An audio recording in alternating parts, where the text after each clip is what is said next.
So, und jetzt kommen wir noch zu 7 Fässern Wein, die Roland Kaiser Ende der 70er Jahre zu singen begann und deren gesundheitliches Risiko in dem feierfröhlichen Text so gar keine Rolle spielte. Kaisers Bitte, wir machen durch, kommt Freunde, seid bereit, kann man vor allem in Dresden seit 20 Jahren kaum widerstehen.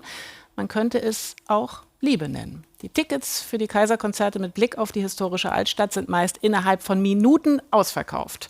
Susanne Blum war an diesem Wochenende mittendrin beim Auftakt zu den 4 Dresden-Konzerten und hat entflammte Kaiser-Mania erlebt.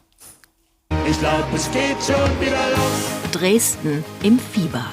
Das darf's doch wohl nicht wahr sein. Im Kaiserfieber. Dass man so Für viele die Nacht des Jahres. total den Hals liebt.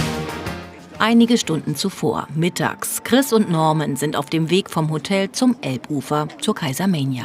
Wenn man dieses ganze Ambiente hier so mitbekommt, das Feeling, die ganze Stadt ist eigentlich im Ausnahmezustand.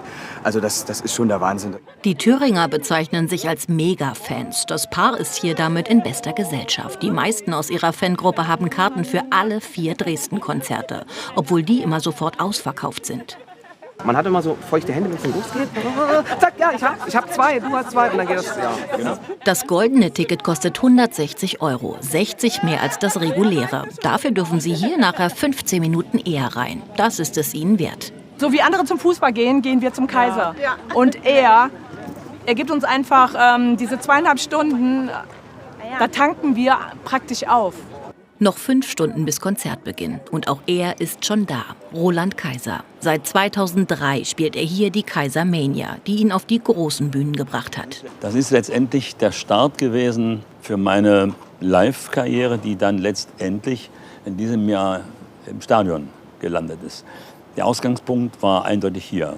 Dresden ist für ihn inzwischen ein Heimspiel. Er schätzt diese einzigartige Kulisse und seine besonderen Fans. Es ist für uns natürlich ein großes Glück, dass es Fans gibt, die solche Strapazen auf sich nehmen und solche Form von Begeisterung leben und äußern können.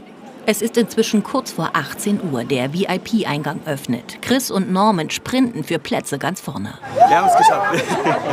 Nicht nur drinnen wird's voll. Zum Kult der Kaisermania gehören auch tausende Zaungäste auf den Elbwiesen. Wir lieben Roland einfach. Er kann Leute begeistern, auch ohne dass man drin sein muss bei ihm. Es ist einfach der Hammer. Es ist so cool. Und dann tritt er ins Rampenlicht. Gut, dass ihr da seid.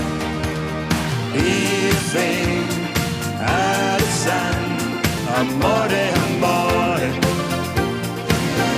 Alles, was du willst. Spitze. Bis aufs Wetter, alles perfekt. Es war immer ein Traum von mir, mal hier zu sein. Jetzt bin ich hier, ich bin glücklich. Dieses Glücksgefühl haben in Reihe 1 auch Chris und Norman wieder. Es bebt, es vibriert, es liegt was in der Luft. Das ist einfach der Wahnsinn. Ja. Die Kaisermania-Konzerte am kommenden Wochenende sind ebenfalls ausverkauft. Auch Sie werden dann wieder dabei sein.